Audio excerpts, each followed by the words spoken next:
situações, todo investimento que nós temos aí, já saiu uma data na revista, isto é, e é verdade, os governantes, prefeitos e governadores não contestaram que o que é investido no Carnaval no Rio de Janeiro, o dinheiro é maior do que todo investimento em saneamento básico no Rio de Janeiro. Então, os irmãos depois vão poder estar aprendendo um pouco. Agora nós vamos falar então, é tempo de viver em santidade. Não importa o tempo do Carnaval, o que está acontecendo, mas é tempo de viver em santidade. Eu vou ler o primeiro versículo, vou convidar então os meus irmãos que leiam o segundo, depois as minhas irmãs leiam o terceiro, e nós vamos então até o versículo 7, Gênesis 35. Diz assim: Deus disse a Jacó: suba a Betel e estabeleça-se lá, e faça um altar ao Deus que lhe apareceu quando você fugia do seu irmão Esaú.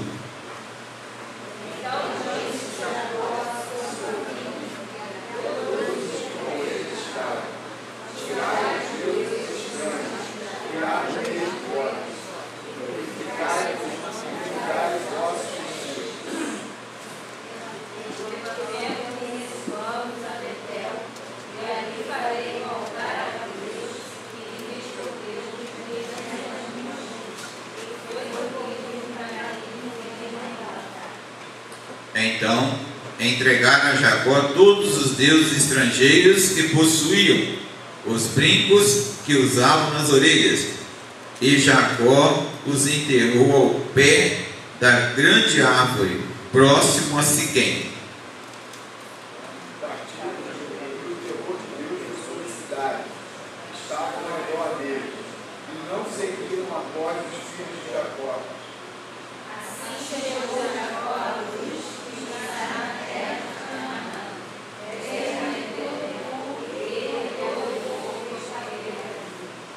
Neste lugar construiu um altar e lhe deu o nome de El-Betel, porque ali Deus havia se revelado a ele quando fugia de seu irmão.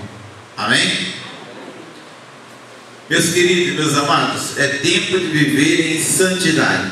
Santidade mesmo em todas as nossas circunstâncias. Alguém pode dizer é difícil, sempre foi, sempre teve barreiras, mas Deus preserva o seu remanescente, Deus preserva os seus para viver em santidade.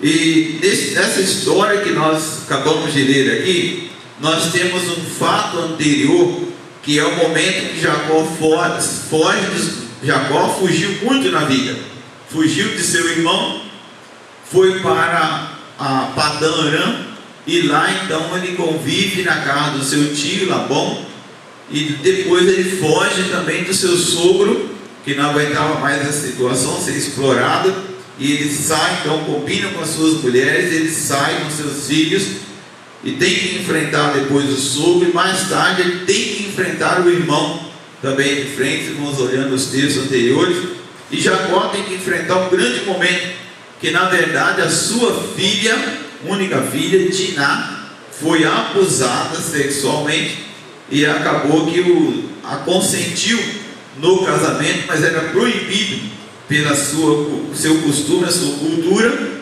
E os dois irmãos então, quem foram os dois irmãos de filhos de Jacó, que foi lá naquela cidade, aproveitou e fizeram um acerto com Jacó e sua família, e disseram: se vocês circuncidarem os homens, nós vamos fazer um acerto entre vocês, vamos dar nossas filhas a vocês, vocês nos darão nossas filhas, e nós conviveremos juntos aqui, todos juntos. E depois então dois filhos de Jacó fizeram na surdina, e esperaram aqueles homens lá, estavam se condoendo, se tratando, e eles entram naquela cidade e matam todos os homens. Quem foram eles? Quem lembra? Simeão e Levi. E eles vão lá no caso e matam todos os homens. Leva depois seus irmãos, a Bíblia diz, tira todos os bens daquele grupo, e eles então vêm, pegam as crianças e as mulheres. Então, um erro, Deus não pediu para fazer isso, não era para fazer essa situação, E agora então Jacó fica com muito medo, porque ele tem, como é que ele faz? Ele é uma população pequena, e os fariseus que viviam ali eram grandes populações, e como é que eles iam enfrentar o temor, a fúria de todo esse pessoal? E é nesse instante então que Deus aparece a Jacó e diz: olha, suba a Betel. Betel, o que quer dizer Betel? Casa de Deus. É o local onde Deus havia aparecido quando ele fugia do irmão. No momento que ele coloca aquela pedra, ele dorme, sonha com aquela escada, lá em Gênesis 28, sonha com a escada que ia até o céu. O limite de Deus é infinito, e os anjos subiam e desciam, e ali então Deus faz um pacto, Jacó faz um pacto com Deus e diz: olha, se me abençoar em todo o meu caminho, que eu puder chegar em paz, de tudo que eu tiver te darei o dízimo. Está lá em Gênesis 28. E aí nesse momento agora Deus manda ele subir a Betel, a casa de Deus, ao local da adoração. E Jacó então tem que fazer algumas coisas aqui, e Deus, na sua atitude, começa a colocar algumas questões. Por isso coloquei o tema: é tempo de viver em santidade.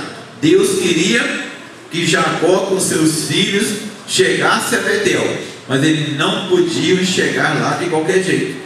Havia uma exigência. A exigência de Deus era santidade, e para chegar ao monte de Deus, aos céus, também é preciso santidade. A Bíblia diz: sem santidade não podemos ver a quem? Ver ao Senhor. Não podemos ver ao Senhor.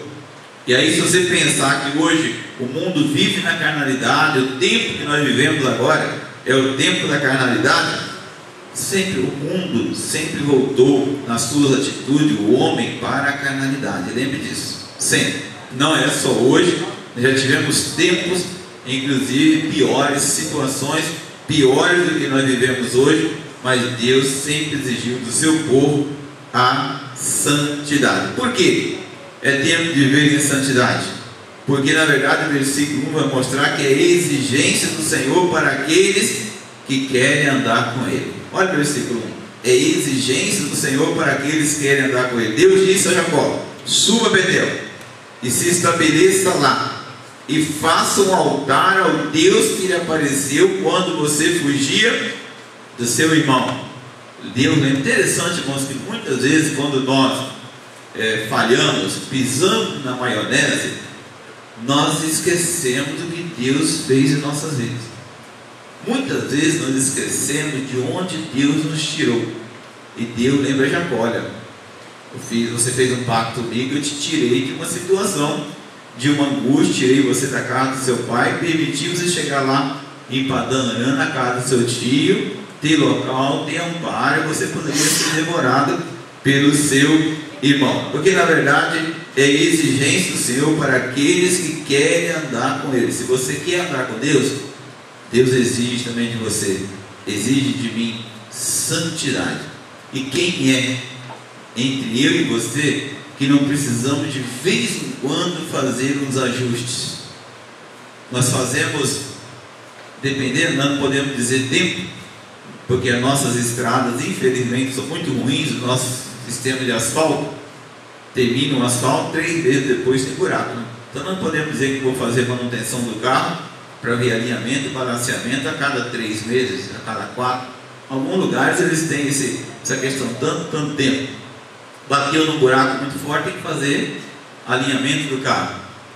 Nós temos que fazer ajuste nos nossos carros. A mesma forma, nós temos que fazer ajuste na vida diante de Deus. E também não tem tempo para dizer. Antigamente tinha um tempo que o jejum era feito uma vez por ano. O jejum pode ser feito toda semana, dependendo da manutenção que eu e você temos que fazer. Domingo eu vou falar um pouco sobre isso, domingo que vem. Mas é o tempo. Eu e você precisamos fazer os ajustes constantemente. Ajuste de consciência diante do Senhor. Como é que eu estou andando? Como eu andei o ano passado, 2012? Como eu estou andando em 2013? O que eu estou fazendo melhor ou de pior em 2013 e 2012? Como é que foi feito isso? A vida precisa de ajuste. E Deus chama antes que Jacó chegasse naquele local, Betel, a sua caminhada, Canaã, ele precisava fazer um ajuste na sua vida. Precisava aquilo que era exigido, que o Senhor exige de nós, que é santidade. E aí você precisa fazer esse ajuste na família. Como é que eu estou com a minha esposa? Será que este ano eu estou melhor marido do que eu em 2012? Será que eu sou melhor esposa este ano do que o ano passado? O que eu tenho que fazer como esposa, como filho? Será que como filho, este ano eu posso ser melhor? Eu posso ajudar minha mãe a lavar vasilha, viu, meus adolescentes? Posso ajudar minha mãe a lavar vasilha? Eu posso ajudar minha mãe a lavar um banheiro? Quando minha mãe chegar em casa, de repente está trabalhando, e você já lavou o banheiro, ou os banheiros, eu não sei quantos banheiros você tem em casa, pode ter 1, 2, 3, se você estiver lá na sua casa, sua mãe chegar em casa e já lavou os banheiros, e aí a sua mãe vai olhar você com outros olhos. Alguma coisa está mudando, e Deus nos quer para melhor. Betel é casa de Deus. Como que o Senhor nos quer na casa de Deus? Melhor. Como é que nós podemos ser como amigos, como vizinhos? O que eu posso fazer melhor para viver, tempo de viver em santidade? Como eu tenho me comportado com os irmãos? Como eu tenho ouvido dos meus irmãos? Porque a gente ouve coisas que nos faz mal, nós precisamos ouvir. Nem sempre precisamos ouvir. Tem coisa que a gente pode, como diz, cortar o barato imediatamente para não me fazer mal. Segundo, meus queridos, santidade exige reconhecimento do pecado. Olha só o versículo 2 aí, diz o seguinte: disse, pois, Jacó ao de sua casa e a todos que estavam com ele: livre-se de quê? Olha o texto aí: livre-se dos deuses estrangeiros. Poxa, como é que pode?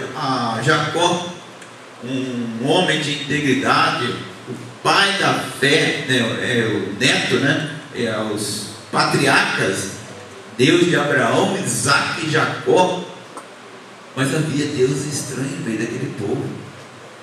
Quando os filhos de Jacó foram à casa daquele, como é que eu esqueci o nome agora, de Siquém, mata ele, o seu pai, todos os seus, e pega os objetos, saquearam. Os deuses também vieram. Estavam carregando coisas na vida que Deus não se agradava. E aí nós podemos pensar hoje, eu e você, no século 21 que nós estamos vivendo, 2013, o que nós estamos carregando que não agrada a Deus. As más conversações, como eu tenho agido nos negócios, como eu estou como aluno, como profissional, como professor, como trabalhador. Como é que eu estou na minha vida? Será que eu não preciso fazer alguns ajustes? Alguns deuses estranhos que eu estou carregando aí, que está impedindo a caminhada de chegar a Betel, ou está impedindo outros de chegar à casa de Deus, a Betel, e eu preciso me livrar desses deuses. Quantas coisas eu preciso me livrar? Será que eu não preciso fazer um ajuste aí na minha vida, com uma manutenção do carro? Todo mundo tem carro e tem que fazer manutenção, né, Diego?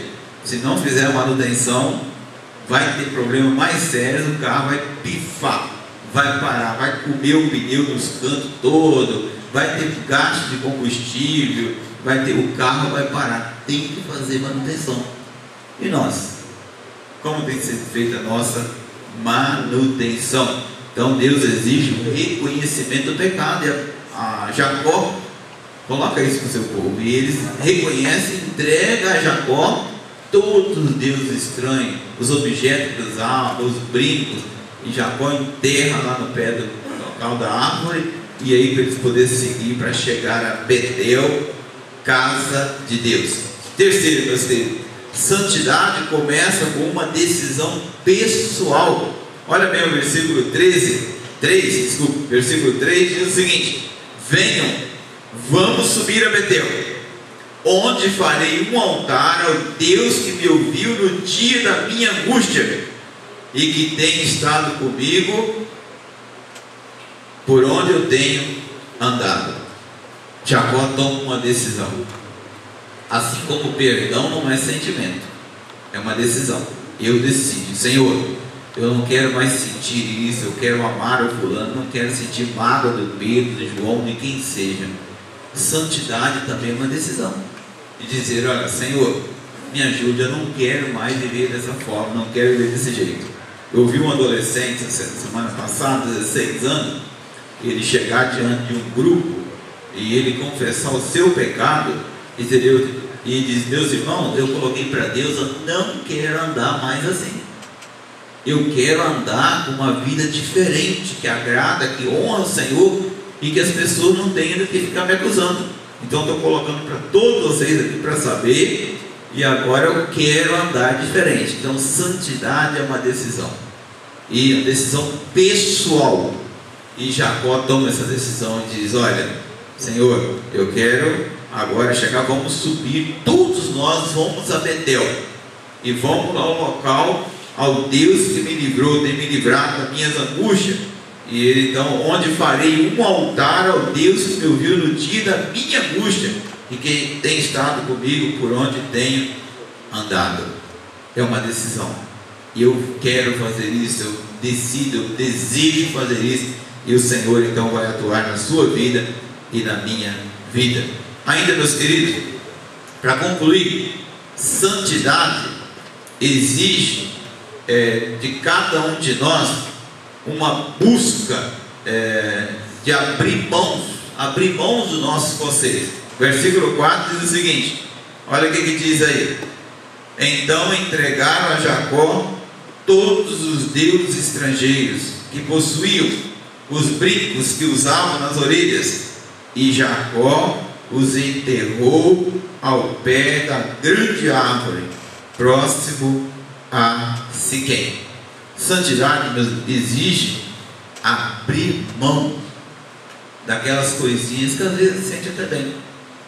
Quem é que diz aí que quando você está praticando determinado os pecados, o corpo não sente bem? Às vezes nós sentimos tão bem falar mal da vida dos outros, não sentimos? E às vezes não ficamos contentes de comentar com um, querendo comentar com dois, com três, com quatro. A gente quer comentar, a gente quer fazer alguma coisa para, de certa forma, prejudicar alguém. Às vezes nós fazemos isso até na hora do culto. Pode acontecer até, pode ter acontecido, sem história de acontecer, de alguém tirar o fulano, o irmão, de dentro do culto e falar mal da vida do outro. A gente sente prazer. O pecado, de certa forma, ele é prazeroso. As consequências dele são ruins, mas ele é prazeroso. Dar golpe na vida dos outros é prazeroso. Levar vantagem sobre a vida dos outros, é prazeroso. Chegar e dizer o seguinte: não, mas eu ganhei numa discussão, alguma coisa, não, mas eu botei o fulano no lugar dele. Não é prazeroso isso? Ó, se deu mal comigo, não é isso?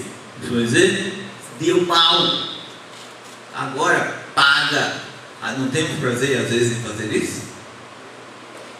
Mas a Bíblia nos diz aqui que ser santo é preciso abrir mão dos meus prazeres, abrir mão das vontades, porque senão não vamos poder ser santos. Vamos chegar a Betel, a casa de Deus, casa de oração, lugar da adoração. É tempo de viver, meus irmãos, em santidade. Dia 10 de fevereiro de 2013 é tempo de viver em santidade. O que eu e você precisamos deixar no pé da grande árvore, em algum lugar enterrado, para prosseguir para o Senhor, simplesmente daquele que nós somos, daquele que Deus quer usar na sua vida e na minha vida, porque Ele quer usar você como usou a Jacó, usar eu e você para ser bênção, aqui em Vasconcelos, Campo Grande, Rio de Janeiro, Brasil e todo mundo. Ele quer usar para sermos bênção. Como é bom quando a gente pode ser bênção em algum lugar, chegar num local distante, onde ninguém te conhece. Você poderia até fazer um monte de coisa, mas alguém olhar para a sua vida e dizer: eu tenho observado você, eu tenho também observado a sua família. Quem é você? De onde você vem? O que você faz? Em que você crê? É bom quando alguém pode reconhecer isso, porque só isso a mão de Deus é que pode fazer. Nós não temos condições de fazer isso, mas a mão de Deus. Para chegar a Betel, local, na casa de Deus, é preciso viver em santidade. Baixe sua cabeça nesse momento.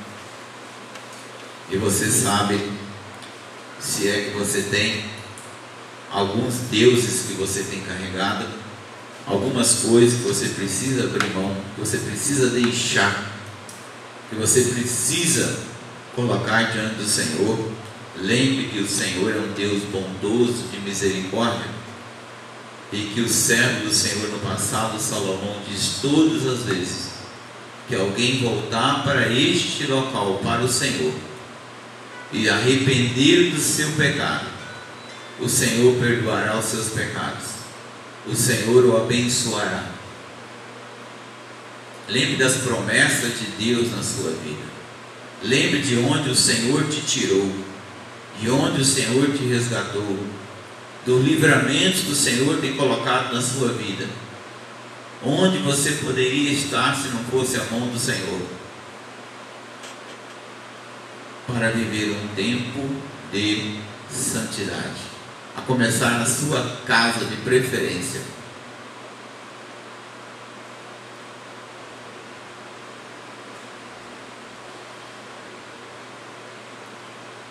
Pai querido, Deus Todo-Poderoso, ajuda-nos a viver este tempo, num tempo de santidade.